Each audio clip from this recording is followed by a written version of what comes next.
let's read this question. The question says, what was the importance of slavery to France? तो basically इस question में हमें discuss करना है slavery का importance क्या है to France. तो one of the most revolutionary social reforms जो था जैकोबिन डिजाइन का, वो क्या था? Abolition of slavery in French colonies.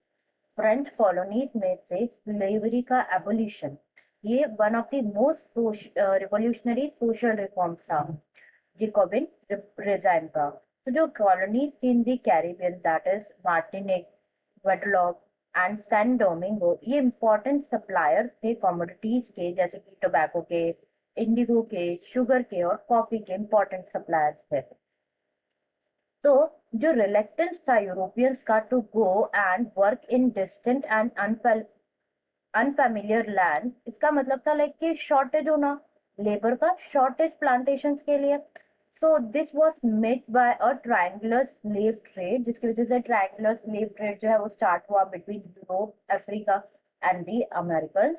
तो जो स्लेव ट्रेड था वो बिगिन हुआ था 17th सेंचुरी में, जो है शुरू हुआ था स्लेव ट्रेड.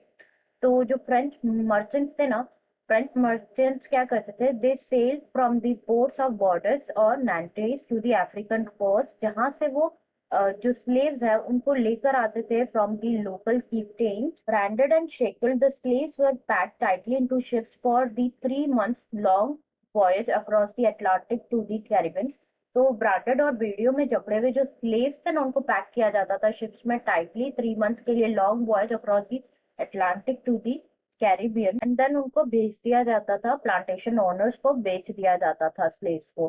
तो जो एक्सप्लॉइटेशन था स्लेव लेबर का, इसी की वजह से जो ग्रोइंग डिमांड थी यूरोपियन मार्केट में शुगर, कॉफी और इंडिगो की जो ग्रोइंग डिमांड थी वो पॉसिबल मीट हो सकी. So both cities like Bordeaux and Nantes owed their economic prosperity to the flourishing slave trade. तो यही हमें इस क्वेश्चन में क्या डिस्कस करना था, हमें इम्पोर्टेंस डिस्कस करना था स्लेवरी का टू दी फ्रांस, फ्रांस के लिए स्लेवरी का क्या इम्पोर्टेंस है. I hope you understood it well. Best of luck.